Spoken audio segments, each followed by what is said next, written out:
Hello students, आपके द्वारा की गई मेहनत को इफ़ेक्टिवली प्रोसीड करने के लिए आपके एग्ज़ाम से एक दिन के पहले की प्लानिंग और एग्ज़ाम के टाइम वाली जो प्लानिंग है वो आपकी प्रॉपर होनी चाहिए। तो इस सेशन में हम बेसिकली 3 पॉइंट्स पे डिस्कस करने वाले हैं। एग्ज़ाम से एक दिन पहले मेरा रूटीन क्या होना चाहिए, एग्ज़ाम सेंटर पे जो हम पेपर जब दे रहे होंगे उस वक्त मुझे किन किन चीज़ों का ध्यान रखना है, और दोनों एग्ज़ाम पेपर्स के बीच में जो मेरे को टाइम मिलेगा उसे मुझे किस तरह से यूटिलाइज़ करना है। तो सबसे पहले हम बात करते हैं पेपर से एक दिन पहले की।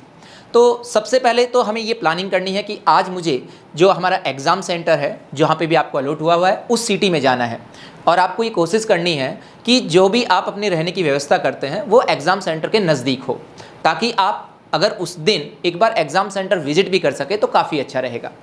दूसरी बात, अब मुझे अपने साथ ले जाने वाला जो भी अपना सामान है वो मेरे को प्रॉपर तरीके से अपने साथ में अरेंज कर लेना है। कोई भी चीज़ ऐसी नहीं हो कि जो हमारे साथ छूट जाए।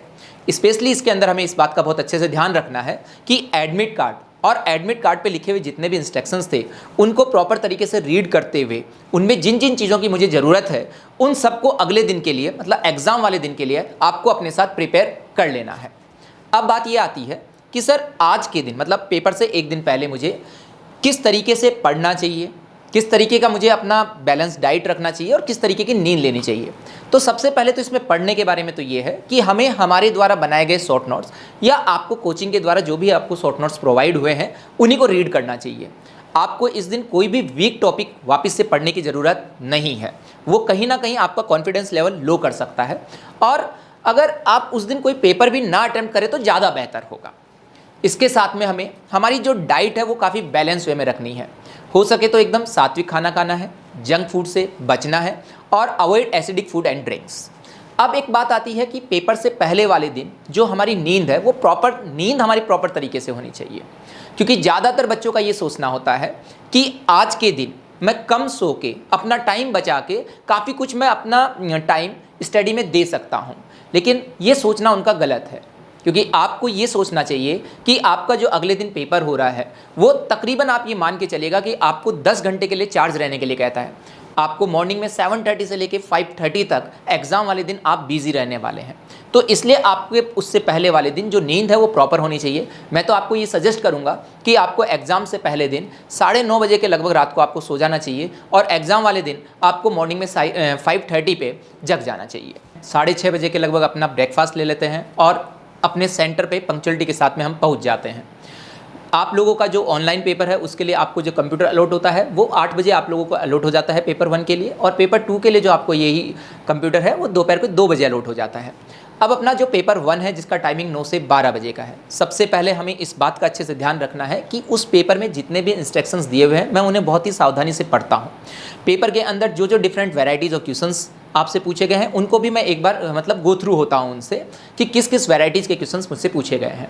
अब पेपर अटेम्प्ट करते वक्त सबसे पहले आपको अपना टाइम मैनेजमेंट का ध्यान रखना है। जिस भी सब्जेक्ट के अंदर आप अच्छा कॉन्फिडेंस अपना रख रहे हैं उसे आप सबसे पहले अटेम्प्ट करें। लेकिन मैं ये ज़रूर कहूँगा आपको कि कई बार बच्चों के साथ ऐसा होता है कि टफ क्वेश्चंस का कलेक्शन बच्चों के साथ एक साथ आ जाता है, जिससे कि कई क्वेश्चंस उसके साथ ऐसा हो सकता है कि यार मुझसे पहला क्वेश्चन भी नहीं बन रहा है, दूसरा भी नहीं बन रहा है, तीसरा भी नहीं बन रहा है। ऐसी सिचुएशन में आपको पैनिक होने की ज़रूरत नहीं है। आपको अपने ऊपर ये यकीन रखना होगा कि अगर ये क्वेश्चन मेरे लिए टफ है तो ये बाकी सबके लिए भी टफ है। दूसरी बात, हर पेपर को अपन पहले 45 से 50 मिनट्स का टाइम देते हैं, उसके अंदर हम उसे अटेम्प्ट करते हैं।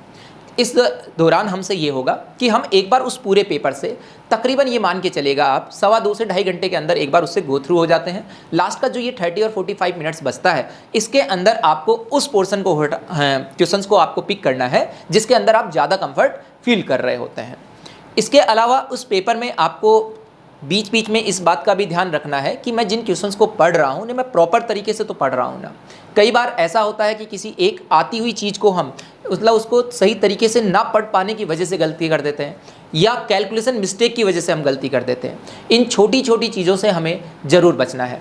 आपको अपने ऊपर बिलीव रखना है कि जो मैं इस वक्त कर रहा हूँ वो सब मैं अच्छे से कर रहा हूँ और सब सही कर रहा हूँ। आपके ऊपर कोई परफॉर्मेंस का प्रेशर नहीं होना चाहिए। अब बात ये आती है कि सर हमारे पास जो 2 पेपर थे उनके बीच का जो हमें टाइम मिलता है उस समय हमें कैसे यूटिलाइज करना है। आपका पेपर 1 12 बजे ख़त्म हो जाता है और पेपर 2 जो है वो आपका 2:30 पे स्टार्ट होता है। इस दौरान अगर हम माने तो हमारे पास में 2 घंटे आते हैं, जिसके अंदर सबसे पहले हमें इस बात का ध्यान रखना है कि मुझे अपने आप को पेपर 1 से डिस्कनेक्ट करना है। मेरे बोलने का मतलब है कि जब मैं एग्जाम हॉल से बाहर निकलता हूं, अब मैं पेपर 1 के बारे में कुछ नहीं सोच रहा हूं, ना मैं अपने दोस्तों से डिस्कस कर रहा हूं, ना मैं पेरेंट्स इस मैटर पे बात कर रहा हूं कि मेरा पेपर 1 किस तरीके का रहा है। मेरा जो भी अब ध्यान है वो केवल और केवल पेपर 2 के लिए है। तो सबसे पहले आप ये कोशिश करें कि 12:30 बजे तक आप अपना लंच ले लें, 12:30 से लेकर 1 बजे के बीच में।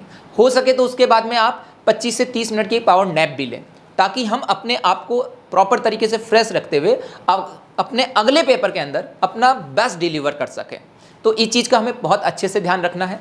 मैं अंत में आपको यही कहूँगा, आपके ऊपर किसी भी एक्सपेक्टेशंस का कोई प्रेशर नहीं होना है।